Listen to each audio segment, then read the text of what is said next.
Hello everyone, welcome to study IQ। और आज इस वीडियो के अंदर हम डिस्कस करेंगे यूपीएससी एंड स्टेट पीसीएस के लिए सेट नंबर 27। और इस वीडियो को लेकर आ रहा हूँ मैं, मेरा नाम है डॉक्टर विपिन गोयल। ये हमारे 10,000 MCQ कोर्स का एक पार्ट है। तो बढ़ते हैं आगे बढ़ने से पहले आपको बता दूँ, मेरे दो पेड कोर्सेज 10,000 MCQ कोर्स, ऐसे हमारा GS कोर्स आता है। आपको कोर्सेज़ अच्छे लग रहे हैं तो मुझे फीडबैक दिया कीजिए, और प्लस जो है आप अपने दोस्तों को भी बता सकते हैं। हमारे कोर्सेज़ अवेलेबल हैं स्टडी IQ ऐप के ऊपर। तो start with the first question. Which of the following leaf modifications occur in the desert area to inhibit water loss? जब हम डेजर्ट एरिया की बात करते हैं तो उसमें जो पत्ता होता है वो मॉडिफाई हो जाता है। तो वो उस मॉडिफिकेशन में क्या क्या चीज़ें देखने को मिलती हैं। देखिए, पहली बात तो ज़ीरोफिटिक अडेप्टेशन की बात करूँ। ज़ीरोफिटिक वो होते हैं जो डेजर्ट और ड्राई एरियाज़ में रहते हैं, जो आपका क्वेश्चन है, जिसमें जो आपके लीव्स होते हैं वो रोल्ड और रिड्यूस हो जाते हैं। उनके ऊपर जो है क्यूटिकल आ जाता है थिक, जिससे उनका पानी लॉस नहीं होता। स्टोमेटा जो होते हैं वो इन पिट्स विद हेयर्स, उसके अंदर हेयर्स आ जाते हैं। और ये आप याद करने की ज़रूरत नहीं है आपको, ठीक है। और lower growth to the ground, मतलब ग्राउंड के ऊपर जो है लोअर ग्रोथ देखने को आपको मिलती है। उसके बाद आ जाओ यहाँ पे हेलोफाइट्स। हेलोफाइट्स की अगर हम बात करें, ऐसे प्लांट्स जो आपके सैलाइन कंडीशन में रहते हैं, जैसे कि आपका जो फ्लावरिंग शेड्यूल है उसका वो अल्टर हो जाएगा, और सिक्वेस्ट्रेशन हो जाएगी आयंस की वैक्यूल्स के अंदर, पार्टीशनिंग हो जाएगी toxic ion to the leaves, excretion हो जाएगा सॉल्ट का सॉल्ट ग्लैंड से, एंड रिस्ट्रिक्ट हो जाएंगी आयंस, जो आपके रूट्स के अंदर आयंस रिस्ट्रिक्ट हो जाएंगे। So these are the points, clear. But यहाँ पे क्वेश्चन है, अब डेजर्ट एरिया में कौन सी लीफ मॉडिफिकेशन मिलते हैं, और ऐसे प्लांट्स को हम क्या कहते हैं, ज़ेरोफिटिक प्लांट्स इनको कहा जाता है। अब देखिए जी, यहाँ पे क्या क्या चीज़ें होंगी, हार्ड और वैक्सी लीव्स होंगे, ये पॉइंट सही है। टाइनी लीव्स और नो लीव्स, इसमें हो सकता है कि छोटे पत्ते हों, और या हो सकता है नहीं भी हों। थॉर्न्स इंस्टेड ऑफ लीव्स, ये भी देखने को आपको मिलेंगे। मतलब तीनों की तीनों मॉडिफिकेशन आपको देखने को मिलेंगी। आंसर इसमें क्या बनेगा, डी ऑप्शन बनेगा। 1 2 3 is the correct answer. 1 2 3 is the right one, clear. और इनकी जो रूट्स होंगी वो लंबी होंगी, ताकि वो जो है मतलब ग्राउंड से जितना पानी लेके जा सकें वो ले सकें। आंसर इसमें डी ऑप्शन बनेगा। इनमें से कौन सी स्टेटमेंट जो है करेक्ट है आपको बतानी है। Viruses lack enzyme necessary to for the generation of energy, बिल्कुल सही है कि वायरसेस के पास कोई भी एंजाइम नहीं होता। वायरसेस के पास अपना खुद का जेनेटिक मटेरियल होता है, DNA और RNA होता है, और इसके अंदर कोई भी मल्टीप्लिकेशन का जो है आपका प्रोसेस इसमें नहीं होता, क्योंकि वायरस क्या होते हैं, the connective link between the living and the non living organism, clear. अगर हम देखें, हवा में भी बहुत सारे आपके वायरसेस चल रहे होंगे, लेकिन जैसी बॉडी में चले जाते हैं तो वो लिविंग हो जाते हैं, मल्टीप्लिकेशन वो स्टार्ट कर देते हैं। और वायरसेस को कोई एनर्जी नहीं चाहिए होती, क्योंकि उनके ऊपर कोई आपका सिस्टम नहीं होता, केमिकल्स नहीं होते रिप्रोडक्शन करने के लिए। तो ये पहला पॉइंट आपका बिल्कुल सही है।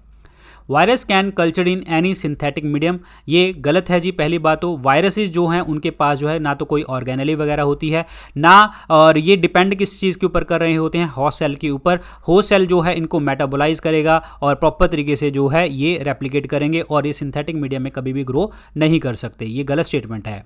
Viruses are transmitted from one organism to another by the biological vector only word मैंने आपको बताया था, हमेशा ये मैक्सिमम टाइम गलत होता है। बायोलॉजिकल वेक्टर की तरफ भी जाता है, मैकेनिकल वेक्टर की तरफ से भी आपका ये जाता है, क्लियर। तो ये भी स्टेटमेंट गलत हो जाती है। Only statement 1 is the correct answer. Answer इसमें ए ऑप्शन बनेगा करेक्ट आंसर। केवल 1 is the correct one. Economic growth in a country x will necessarily have to occur if, क्या होगा।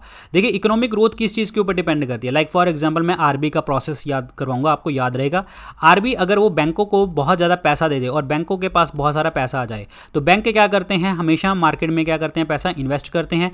जब वो इन्वेस्ट करते हैं तो लोग लेंगे, ऑब्वियसली बात है, इन्वेस्टमेंट लोग ही लेंगे, पीपल करेंगे। इन्वेस्टमेंट करी, और ऑब्वियसली बात है जब होगी इन्वेस्टमेंट तो इंप्लॉयमेंट भी बढ़ेगी, इंप्लॉयमेंट बढ़ेगी तो काम भी बढ़ेगा, पैसा आएगा, तो एट द एंड हमारे देश में इकोनॉमिक ग्रोथ हो जाएगी, ठीक है। अब बात यहाँ पे जो इकोनॉमिक ग्रोथ की है वो आरबीआई ने करी, क्योंकि बैंकों ने पैसा दिया ज़्यादा किसको, लोगों, बैंकों ने पैसा किसको दिया, लोगों को, लो रेट ऑफ इंटरेस्ट के ऊपर दिया। तो ये लो रेट ऑफ इंटरेस्ट की पॉलिसी लेके चलता है, जिसे हम चीप मनी पॉलिसी, आपका lose money policy, expansionary money policy भी कहते हैं, उससे हमारी इकोनॉमिक ग्रोथ होती है। जब इकोनॉमिक ग्रोथ होगी तो हमारे देश में कैपिटल फॉर्मेशन आपको देखने को मिलेगा, क्योंकि जिसके अंदर क्या होगा, आपका इनकम भी बढ़ेगी, आपका कंजम्पशन भी बढ़ेगा, सेविंग भी बढ़ेगी, आपकी जो है इन्वेस्टमेंट भी बढ़ेगी। तो आंसर इसमें क्या बनेगा, सी ऑप्शन बनेगा correct answer. C option is the correct one. Many transplanted seedlings do not grow because जो सीडलिंग्स होती हैं वो ग्रो क्यों नहीं करते। ट्रांसप्लांटिंग पहले होता क्या है, ट्रांसप्लांटिंग जो आपकी सीडलिंग्स होती हैं जो आपकी नर्सरी के अंदर पहले उगाई जाती हैं, जैसे कि राइस सीडलिंग जो अगर हम बात करें तो puddle fields is widely practices in Asia primary to control the weeds control. Clear, ये जो राइस की सीडलिंग्स की ट्रांसप्लांट करते हैं वीड कंट्रोल के लिए करते हैं। ट्रांसप्लांटिंग में जो है आपको लेस सीड की ज़रूरत पड़ती है लेकिन लेबर की बहुत ज़्यादा ज़रूरत पड़ती है। देखो आप देखने को लायक होगा यहाँ पे कि लेबर बहुत ज़्यादा है और क्रॉप्स जो हैं वो ज़्यादा टाइम लेती हैं क्योंकि ट्रांसप्लांटिंग शॉक लगता है। क्या होता है कि जब ये जो रूट्स हैं, ये जो रूट्स ये उठा रहा है, तो जब एक जगह से दूसरी जगह पर लेके जाते हैं तो ये ग्रो करने का रीज़न सिर्फ यही है कि उनकी जड़ें खत्म हो जाती हैं। Clear, most of the root hairs are the lost during the transplantation. तो आंसर इसमें क्या बनेगा आपका सी ऑप्शन बनेगा करेक्ट आंसर। प्रतिरोपण के दौरान अधिकांश मूल रोम नष्ट हो जाते हैं। आंसर इसमें C is the correct answer, C is the correct one. Rainbow is produced when sunlight falls on a drop of a rain. Which of the following physical phenomena are responsible for this? जब धूप वर्षा की बूंदों पर गिरती है तो इंद्रधनुष बनता है। इसमें से कौन सी घटनाएं होती हैं? देखिए उसमें डिस्पर्जन फिनोमिना भी देखने को मिलता है क्योंकि 7 कलर देखने को मिलते हैं। रिफ्रैक्शन भी देखने को मिलता है क्योंकि यहाँ पे लाइट क्या होती है, बेंडिंग होती है, आपके 2 मीडियम में रिफ्रैक्शन होती है। इंटरनल रिफ्लेक्शन भी देखने को आपको मिलता है क्योंकि ये क्या करता है, शाइन भी करता है। तीनों के तीनों फिनोमिना हमें देखने को मिलते हैं TIR, डिस्पर्जन, रिफ्रैक्शन का। तो आंसर इसमें क्या बनेगा आपका डी ऑप्शन बनेगा, जिसके कारण जो है हमें रेनबो प्रोड्यूस होता है। आंसर इसमें D is the correct one. यहाँ पे ये सारे प्रोसेस चलते हैं, डिस्पर्जन का फिनोमिना, 7 कलर का फिनोमिना, लाइट आपकी जो 2 मीडियम से जाना, शाइन करना और 7 कलर का फिनोमिना। इनमें से फिनोमिनाज हैं और इसमें ऑप्टिकल इल्यूजन कौन सी है? ऑप्टिकल इल्यूजन का मतलब क्या हो गया, रिफ्रैक्शन। ठीक है, यहाँ पे आपको ऑप्टिकल इल्यूजन पड़ती है कि हाँ ऐसा था पर ऐसा नहीं है। ठीक है, ऐसा था ऐसा नहीं है, ऐसे देखने को मिलता है। The size of the sun at dusk, बिल्कुल इसमें जो है आपकी जो ये साइज होता है सन का बड़ा जो है बड़ा दिख रहा होता है सनसेट के टाइम पे, और सनराइज जो है एक मेंटल इल्यूजन है। तो ये आपका पॉइंट जो है बिल्कुल सही है। क्लियर। दूसरा पॉइंट देखते हैं, the colour of a sun at a dawn, dusk डूबने वाला पॉइंट। ठीक है, और जो है आपका जो colour of the sun at dawn ये नहीं होगा। ठीक है, सॉरी ये भी आपका करेक्ट है क्योंकि सन अपीयर होता है रेड कलर का एटमॉस्फेयर के अंदर, ऑल्दो जो एटमॉस्फेयर है वो ब्लू लाइट को स्कैटर कर रहा होता है और जिसके कारण जो है आपको इफेक्टिवली जो है इल्यूजन देखने को आपको मिलती है। ये भी आपका पॉइंट बिल्कुल सही है। The moon being the visible at dawn, ये गलत स्टेटमेंट है। मून जो है आपका ये डॉन की टाइम पे नहीं देखने को मिलता, बिकॉज द सन और मून एट होराइजन, क्योंकि जो सन है और आपका जो मून है वो होराइजन के ऊपर होते हैं, जो जिसके कारण वर्टिकल डायमीटर जो है आपका कम हो जाता है देन द हॉरिजॉन्टल डायमीटर। तो ये आपका पॉइंट गलत है। Twinkling of the stars in the sky, ये बिल्कुल आपका जो ऑप्टिकल इल्यूजन है, रिफ्रैक्शन का फिनोमिना देखने को मिलता है। Pole star being visible in the sky, ये भी आपका गलत है, ये तो विजिबल देखने को ही मिलता है। तो आंसर इसमें क्या बनेगा, 1, 2, 4 इज द करेक्ट आंसर। ये बनेगा आपका सी ऑप्शन, 1, 2, 4 ये आपके फिनोमिना देखने को मिलते हैं ऑप्टिकल इल्यूजन के। Ball bearing are used in bicycles, cars etcetera, because जो बॉल बियरिंग होते हैं ये क्या होते हैं, ये so these are the ball bearings. Clear. ये क्या करते हैं, ये आपके जो रोटेशनल फ्रिक्शन होता है जब रोटेट करते हैं, रोटेशनल फ्रिक्शन को क्या कर देता है, रोटेशनल फ्रिक्शन को क्या कर देता है, ये आपका कम कर देता है, रिड्यूस कर देता है, जिसके कारण जो है आपका जो एरिया ऑफ कॉन्टैक्ट होता है, एरिया ऑफ कॉन्टैक्ट, ठीक है, ये भी क्या हो जाता है, रिड्यूस हो जाता है। एरिया ऑफ कॉन्टैक्ट रिड्यूस हो गया between the wheel and the axle, wheel और एक्सल के बीच में भी कम हो जाता है एरिया ऑफ कॉन्टैक्ट, और रोटेशनल फ्रिक्शन भी आपका कम हो गया। और जो बॉल बियरिंग होती हैं ये आपकी क्या होती हैं, स्फेरिकल शेप के अंदर होती हैं, और दैट्स इट। क्लियर। दो this is very very important, rotational friction कम करना और एरिया ऑफ कॉन्टैक्ट को कम करना। Clear. The effective area of the contact between the wheel and the axle is reduced, answer इसमें सी ऑप्शन बनेगा। या फिर आप ऐसे भी कह सकते हैं, पेपर में ऑप्शन ये भी आ सकता है कि it reduces the frictional rotational friction. Clear. Answer इसमें C is the correct one, C is the right one. In the parliament of India the purpose of adjournment motion is, स्थगन जो होता है, स्थगन जो प्रस्ताव होता है इसका मतलब क्या होता है। देखिए एडजर्नमेंट मोशन का मतलब क्या होता है कि हमेशा कभी भी अर्जेंट पब्लिक इंपॉर्टेंस के लिए कोई आपका बिल हो तो उसका आपको अटेंशन लेके आना, तो उस टाइम पे जो है इस मोशन को पास कर दिया जाता है, अर्जन किया जाता है। और अर्जन जो है chairman of the respective house करेंगे, अगर लोकसभा में बैठे हैं तो स्पीकर करेगा, और राज्यसभा में बैठे हैं तो वाइस प्रेसिडेंट करेंगे। तो रिस्पेक्टिव चेयरमैन जो होते हैं उसको रोक देते हैं और जो इंपॉर्टेंस के लिए जो चीज़ें चलती हैं वो देखने को मिलती हैं। तो it allow A discussion of A on a definite matter of urgent public importance के लिए जो है आपका देखने को मिलता है एडजर्नमेंट मोशन देखने को हमें मिलता है। तो आंसर इसमें ए ऑप्शन बनेगा करेक्ट आंसर। क्लियर। एक होता है क्लोजर मोशन हमारे देश में, जिसे हम क्या कहते हैं, गिलोटिन। ठीक है, गिलोटिन ये होता है that is called guillotine, guillotine closure. Clear.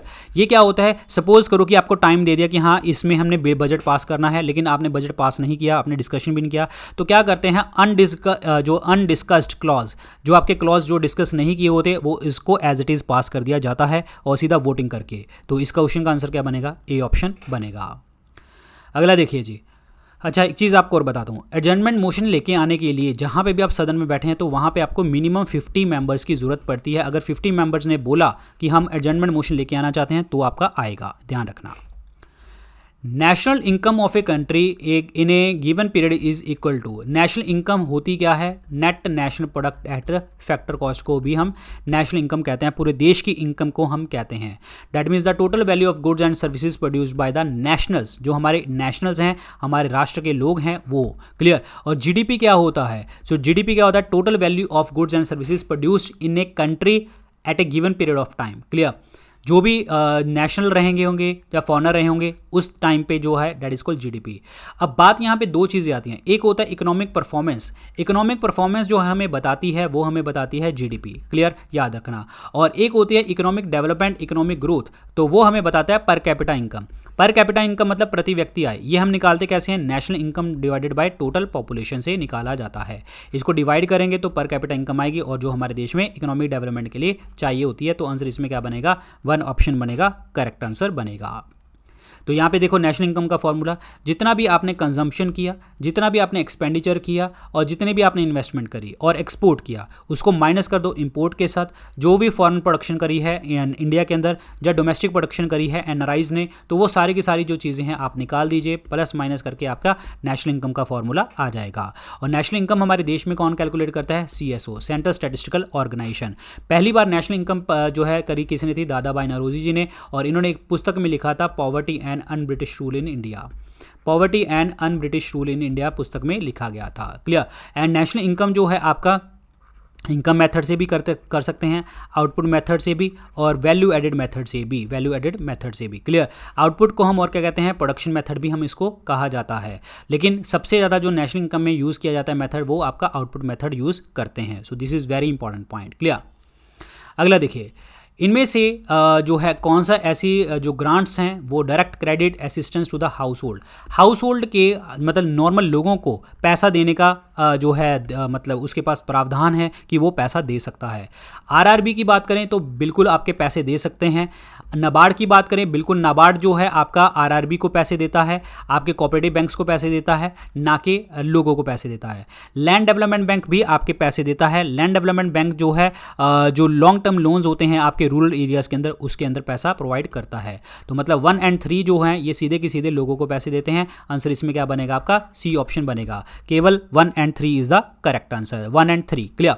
अब हम बात करते हैं आरआरबी की। आरआरबी की अगर हम बात करें तो आरआरबी एक्ट 1976 के अकॉर्डिंग जो है ये स्थापित किया गया था, और ये था आपका 2 अक्टूबर 1975 को। और पहला बैंक जो था वो था प्रथमा बैंक मुरादाबाद डिस्ट्रिक्ट के अंदर स्टार्ट किया गया था। जब भी कहीं पे भी आरबीआई खुलता है, सेंट्रल गवर्नमेंट का 50% शेयर होता है, स्टेट गवर्नमेंट का जो होता है आपका 15% शेयर होता है, जो भी आपका स्पॉन्सर करेगा बैंक 35% शेयर होगा।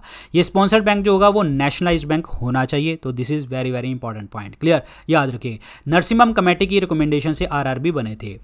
नाबार्ड की अगर हम बात करते हैं तो ये 12 जुलाई 1982 को बना था, और इसके हेडक्वार्टर कहाँ पे हैं, मुंबई के अंदर हैं।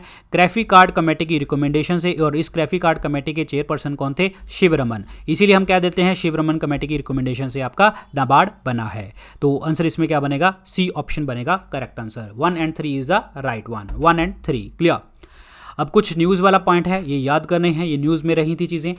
प्रधानमंत्री स्वास्थ्य सुरक्षा योजना, ये न्यूज़ में थी। प्रधानमंत्री स्वास्थ्य सुरक्षा योजना जो है ये अनाउंस करी गई थी 2003 के अंदर।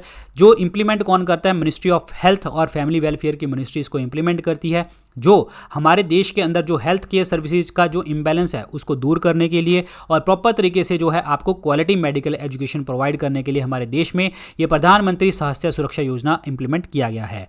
अब इसके दो कंपोनेंट्स होते हैं जिसके अंदर जो है हमें एम्स को सेटअप करना है, that means all India institute of medical sciences को, और जो आपके मेडिकल कॉलेजेस हैं उसको अपग्रेड करना है बाकी स्टेट्स के अंदर। जो भी आपकी जो कॉस्ट आएगी इसके ऊपर वो आपकी स्टेट गवर्नमेंट और सेंट्रल गवर्नमेंट जो है शेयर कर लेगी। तो ये इनके मेन कंपोनेंट्स देखने को मिलते हैं प्रधानमंत्री स्वास्थ्य सुरक्षा योजना के। इंपॉर्टेंट है, याद रखना। क्लियर? यहाँ पे देखो, प्रधानमंत्री Swasthya Suraksha Yojana aiming to create the balance in the health care system. इसके जो कंपोनेंट्स हैं वो एम्स को सेटअप करना, मेडिकल इंस्टीट्यूशन को अपग्रेड करना, जिसके अकॉर्डिंग जो है अभी 6 इंस्टीट्यूशन जो है एम्स सेटअप किए गएंगे पटना, रायपुर, भोपाल, भुवनेश्वर, जोधपुर एंड ऋषिकेश के अंदर। जितने भी एग्जिस्टिंग एम्स हैं वो functional medical and nursing colleges के साथ होंगे। अपग्रेडेशन किया जाएगा 39 मेडिकल कॉलेजेस का, जो आपके cabinet committee on economic affairs द्वारा अप्रूव किए गए हैं। हर एम्स का जो आपका अपग्रेड करने का जो खर्चा होगा वो 150 करोड़ रुपए देखने को आपको मिलेगा यहाँ पे। सो एम सेटअप करो, मेडिकल इंस्टीट्यूशंस को, कॉलेजेस को अपग्रेड करो। तो ये आपका प्रधानमंत्री स्वास्थ्य सुरक्षा योजना का पार्ट देखने को मिलता है। ये आजकल आप न्यूज़ में बड़ा सुन रहे होंगे, म्यूकरमाइकोसिस होता क्या है? म्यूकरमाइकोसिस जो होता है एक्चुअली एक फंगल इन्फेक्शन है, जो हमारी फंगल इन्फेक्शन है जो हमारी नेजल कैविटी से, अपर नेजल कैविटी से चलती है, और ये हमारी बॉडी के अंदर आर्टरीज में जिसमें आपका प्योर ब्लड होता है वो, और जिसके कारण आपकी जो ब्लड वेसल्स होती हैं वो इन्फेक्ट कर जाती हैं और ग्रो करती हैं आपकी बॉडी के अंदर। और इसमें बहुत सारे सिम्टम्स हैं, लाइक फॉर एग्जाम्पल नोज से आपको बेकार और फाउल स्मेल देखने को आपको मिल जाती है, सांस लेने में दिक्कत आने लग जाती है, कोल्ड आपको लगता है, ब्लॉक्ड नोज हो जाता है, और आपके नोज के अराउंड स्वेलिंग होने लग जाती है साइनसिस के अंदर, और डार्क होने लग जाता है part of the nose and the upper cheeks, colour change होने लग जाता है, फीवर होता है, हेडेक देखने को आपको मिल जाता है। So these are the symptoms. Clear? लेकिन इनमें प्रभावित होने वाले एज वाले लोग जो हैं वो 40 साल और उसके ऊपर हैं, और प्लस वो लोग हैं जो आपके कोविड-19 या फिर आपकी कोई प्रॉब्लम है उसको डायबिटीज़ वगैरह देखने को आपको मिलती है, और इनमें आपका जो है ज़्यादा देखने को मिलती है ये वाली डिजीज़। क्लियर? और इसीलिए उस पर्सन को ENT डॉक्टर के साथ जो है आपका जो आइज़, ईयर, नोज, थ्रोट वाले डॉक्टर के साथ जो है कंसल्ट करना चाहिए और जल्दी से जल्दी ट्रीटमेंट लेना चाहिए, जिसके अंदर पेशेंट्स को जो है CT स्कैन और MRI करवाना होता है, और आपके MRI स्कैन द्वारा जो है प्रॉपर तरीके से फंगल ग्रोथ की जो है असेस कर लिया जाता है कितनी है, और इसमें जो है एम्फोटेरिसिन B डीऑक्सीकोलेट इंजेक्शन जो है आपका लगाया जाता है। एम्फोटेरिसिन B डीऑक्सीकोलेट इंजेक्शन लगाया जाता है, और इस इंजेक्शन की कॉस्ट जो है 2500 से 3000 रुपये हैं, और आपको एक दिन में 6 इंजेक्शन लगते हैं 15 से 21 दिन के बीच का टाइम। क्लियर? मतलब सीधी सी बात है, एक दिन का खर्चा आपका 10,000 रुपये है, ठीक है, और 21 दिन का खर्चा आपका समझ करो 2,10,000 रुपये खर्चा अराउंड आ जाएगा। क्लियर? तो दिस इज कॉल्ड म्यूकरमाइकोसिस। अगला देखिए जी, नासा ESA सोलर ऑर्बिटर जो है spacecraft, NASA national administrative space agency जो आपकी USA की है, और यूरोपियन स्पेस एजेंसी ने आपका सोलर ऑर्बिटर स्पेसक्राफ्ट बनाया है। ये सोलर ऑर्बिटर मिशन है, ये आपका जो मिशन है जो नासा और ESA द्वारा बनाया गया है, जिसके अंदर जो है हम आपके जितने भी सन से जो चीज़ें उठती हैं उस चीज़ को हम देखने को मिलेंगी। सो this is the solar orbiter mission, और ये सोलर ऑर्बिटर मिशन है जिन्होंने पहली बार सन से जो भी आपकी इरप्शंस हो रही हैं उसको पहली बार जो है इन्होंने देखा, कैप्चर किया, और इस इजेक्शंस को जो निकल रही हैं उसको हम कहते हैं कोरोनल मास इजेक्शन, इसको कहा जाता है। कोरोना जो होती है वो सन की आउटर लेयर होती है, और ये हमें देखने को मिलती है जब टोटल सोलर इक्लिप्स लगता है तब देखने को ही मिलती है। और इससे क्या होगा, अगर ये इरप्शन जो होगी सन सरफेस के ऊपर हो जाएंगी, बहुत बड़ी होंगी, जिसके कारण जो है टन ऑफ प्लाज्मा और इलेक्ट्रिकल चार्ज पार्टिकल जो है आपके धरती के ऊपर आपको देखने को मिलेंगे। सो दिस इज वेरी इंपॉर्टेंट। और ये जो नासा का सोलर ऑर्बिटर मिशन है, नासा और ESA का, ये हमने केप कैनावेरल जो आपका जो है लॉन्च किया गया था, केप कैनावेरल से फरवरी 2020 के अंदर जो है लॉन्च किया गया था, और ये पहला मीडियम क्लास मिशन था यूरोपियन स्पेस एजेंसी का, जिसका विजन था 2015 से 2025, मतलब 10 सालों के अंदर जो है आपका प्रॉपर तरीके से सन के नॉर्थ और साउथ पोल से हमें इमेजेस को लेके चलना है। तो ये नासा का सोलर ऑर्बिटर स्पेसक्राफ्ट था। स्पेसक्राफ्ट ने जो ये बहुत ज़्यादा टेम्परेचर को बियर कर लेता है, क्योंकि इसके अंदर जो है टाइटेनियम की जो है हीट शील्ड आपकी लगी हुई है और कैल्शियम फॉस्फेट उसके अंदर है और प्लस हाई टेम्परेचर को ये बियर कर लेती है। So these are the solar orbiter spacecraft. This is very very important point, clear, याद रखिए। अगला देखिए जी क्या कहता है, community based inclusive development, that is CBID programme. ये जो है रिसेंटली कम्युनिटी बेस्ड इंक्लूसिव का मतलब सबको साथ लेके चलना, और ये आपका मिनिस्ट्री ऑफ सोशल जस्टिस ने लॉन्च किया है, जिसके अंदर जो है आपका पूरे के पूरे कम्युनिटी लेवल के ऊपर सब लोग और प्लस जो भी आंगनवाड़ी वर्कर्स हैं, आशा वर्कर्स हैं, वो सारे के सारे मिलके जो है जो भी पर्सन विद द डिसेबिलिटी है सोसाइटी के अंदर उनके इश्यूज को सॉल्व करेगा। और इन वर्कर्स को हम क्या कहेंगे, दिव्यांग मित्रा कहेंगे, friends of the person with disabilities इनको कहा जाएगा। और इस तरीके से हम इंक्लूसिव ग्रोथ करेंगे और प्लस जो भी आपके डिसेबल्ड पर्सन है उनको प्रॉपर तरीके से सहायता प्रोवाइड करने की कोशिश करेंगे। मिनिस्ट्री ऑफ सोशल जस्टिस ने लॉन्च किया है और इसके अंदर जो है हमने हेल्थ इश्यूज के ऊपर, सोशल इश्यूज के ऊपर, उनके इंपावरमेंट के लिए, एजुकेशन के लिए और उनकी लाइवलीहुड के लिए जो काम करना है। So this is the CBR, that is community based inclusive development देखने को आपको मिलती है, और जिसमें हम इंपावरमेंट करेंगे और प्लस जो डिसेबल्ड पीपल हैं उनको डिसीजन मेकिंग प्रोसेस में लेके आएंगे। फोकस्ड अप्रोच जो है आपको इन एरियाज में देखने को मिलेगी। सो this is the CBID, that is community based inclusive development, clear. Next देखिए जी, ताइवान स्टेट न्यूज़ में था। ताइवान स्टेट जो है ये वाला है ताइवान स्टेट, और ये आपको फार्मोसा स्टेट भी इसको कहते हैं। 180 किलोमीटर वाइड है, जो आपका ताइवान और चाइना के अंदर, ताइवान और मेनलैंड चाइना के बीच में आपको देखने को मिलता है। और अगर हम बात करें, ये अभी जो है आपका साउथ चाइना सी का पार्ट है और ये कनेक्ट करता है आपका ईस्ट चाइना सी को नॉर्थ साइड के ऊपर, क्लियर, ईस्ट चाइना सी को नॉर्थ साइड के ऊपर कनेक्ट करता है। और ये इंटायर स्टेट जो है आपका एशिया का कॉन्टिनेंटल शेल्फ के अंदर देखने को आपको मिलता है। So this is very very important point. So ये न्यूज़ में था, इसलिए मैंने आपको बता दिया कि ताइवान स्टेट है क्या, फार्मोसा स्टेट, और जो सेपरेट करता है ताइवान और मेनलैंड चाइना को, क्लियर। अब इसके अलावा भी कुछ स्टेट्स आपके मैं आपको ये बता देता हूँ, इसके साथ आपको पेपर में पूछे जा सकते हैं। State of Hormuz, state of Hormuz जो है पर्शियन गल्फ को और गल्फ ऑफ ओमान को अलग करता है। This is very very important point, clear, याद रखिए। और उसके बाद आ गया आपका state of Malacca. State of Malacca ये वाला पार्ट है, जिसके अंदर जो है आपका स्टेट ऑफ मलक्का जो है आपका अंडमान सी और साउथ चाइना सी के बीच में आता है। तो this is the strait of Malacca. This is very very important point. This is the Bab el Mandeb. This is the Bab el Mandeb, ये एक नैरो वाटरवे है जो सेपरेट करता है किसको, ये अरेबियन पेनिसुला और आपका हॉर्न ऑफ अफ्रीका को। हॉर्न ऑफ अफ्रीका यहाँ पे है और इधर आपका अरेबियन सी है, उसको अलग करता है। So that means Arabian peninsula and horn of Africa को। पाक स्टेट आपको पता है इंडिया और श्रीलंका के बीच में आता है और एक कनेक्ट करता है bay of Bengal in the north east with the Palk bay in the south west, clear. यहाँ पे बे ऑफ बंगाल और यहाँ पे पाक बे के साथ जो है कनेक्ट करता है। सुंडा स्टेट इज इंपॉर्टेंट अगेन, सुंडा स्टेट इज हेयर। तो सुंडा स्टेट जो है आपका जावा सी और आपका पैसिफिक ओशन और जो है आपका इंडियन ओशन के बीच में देखने को मिलता है, जावा सी, ठीक है। सो जावा सी यानी कि पैसिफिक ओशन और आपका इंडियन ओशन के बीच में देखने को मिलता है। So this is the Sunda strait. Mozambique channel, here is Mozambique channel.